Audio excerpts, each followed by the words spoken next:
पाठ 18 नर्मदा नदी से परिचय। पाठ प्रवेश। भारत को नदियों का देश कहा जाता है। इन्हें यदि भारत की रक्त धमनियां कहा जाए तो गलत न होगा। प्रस्तुत पाठ में नर्मदा नदी के सौंदर्य के साथ साथ उसके तटीय जनजीवन की भी झलक मिलती है। पाठ उद्देश्य: नर्मदा नदी की जानकारी देना, नदियों का महत्व बताना, निरंतर आगे बढ़ने की प्रेरणा देना, नदियों को स्वच्छ रखने का संदेश देना। नर्मदा नदी भारत की प्रमुख नदियों में से एक है। ऐतिहासिक दृष्टि से यह नदी गंगा नदी से भी अधिक प्राचीन है। ऐसा माना जाता है कि विंध्याचल प्रदेश भारत भूमि का सबसे पुराना प्रदेश है। इस प्रकार विंध्य पर्वत हिमालय पर्वत से भी प्राचीन है। भारत के मानचित्र में विंध्य पर्वत श्रृंखला मध्य प्रदेश की शोभा में वृद्धि करती हुई देखी जा सकती है। मध्य प्रदेश में अमरकंटक नामक स्थान को नर्मदा का उद्गम स्थल माना जाता है। यह स्थान घने जंगलों से घिरा हुआ पर्वतीय स्थल है। कुछ वर्ष पूर्व तक अमरकंटक तक जाने का मार्ग दुर्गम था और वहां पर पहुंचना अत्यंत कठिन था। लेकिन अब कटनी बिलासपुर रेल मार्ग द्वारा पिंडरा या अनूपपुर स्टेशन तक पहुंचा जा सकता है। पिंडरा या अनूपपुर से अमरकंटक तक पहुंचने के लिए घने जंगलों के बीच रास्ता बनाया गया है। इस प्रकार यातायात के विकसित साधनों के द्वारा आसानी से अमरकंटक तक पहुंचा जा सकता है। महाकवि कालिदास ने अमरकंटक का उल्लेख आम्रकूट के रूप में अपने काव्य मेघदूत में भी किया है। आज भी अमरकंटक में आम के वृक्षों की बहुलता देखी जा सकती है। वह कुंड जहाँ से नर्मदा नदी एक पतली सी धारा के रूप में निकलती है, उसे नर्मदा कुंड कहा जाता है। भारतीय संस्कृति की विशेषता है कि यहाँ नदियों को माँ के सदृश पूजा जाता है। नर्मदा की धारा जिस कुंड से निकले, वहाँ सुंदर, भव्य और विशाल मंदिर का निर्माण करवाया गया। वह मंदिर नर्मदा मंदिर के नाम से जाना जाता है। अमरकंटक नर्मदा ही नहीं, सोन नदी का भी उद्गम स्थल है।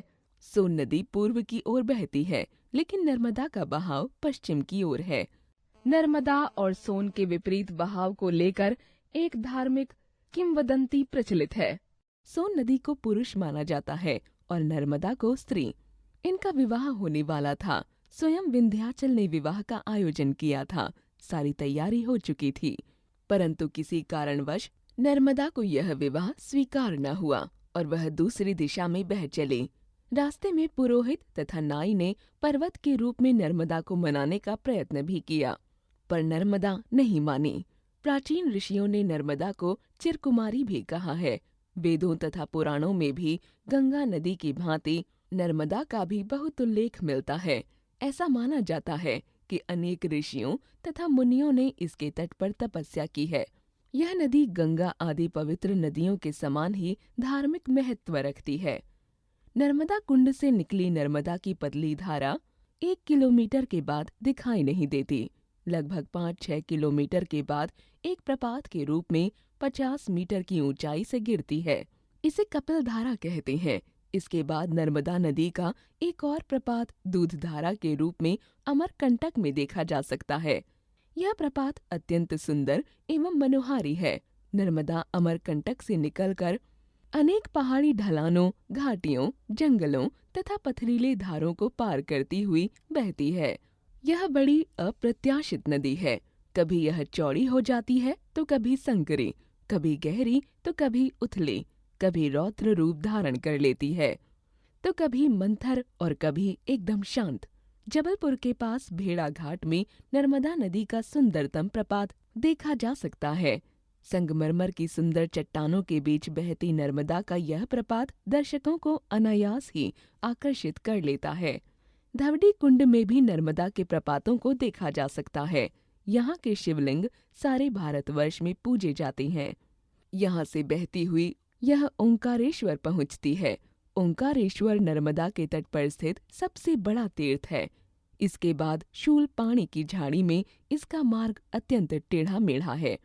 शूलपाणी की झाड़ी नामक प्रदेश वृक्ष रहित है तथा यहाँ कुछ भील एवं आदिवासी जातियां ही रहती हैं। यहाँ से नर्मदा भरूच होती हुई खंभात की खाड़ी में गिरती है।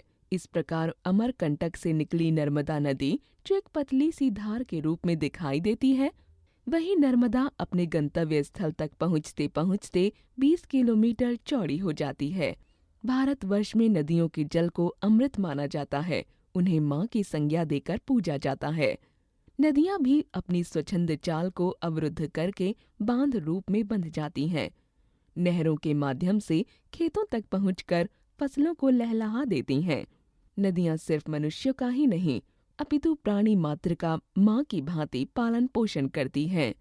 अतएव हमारा कर्तव्य है कि हम अपने अविवेकी कार्यों को बंद करें और नदियों को स्वच्छ रखें। उनका जल अमृत ही रखें, विष न बनाएं। लेखक अमृतलाल बेगड़।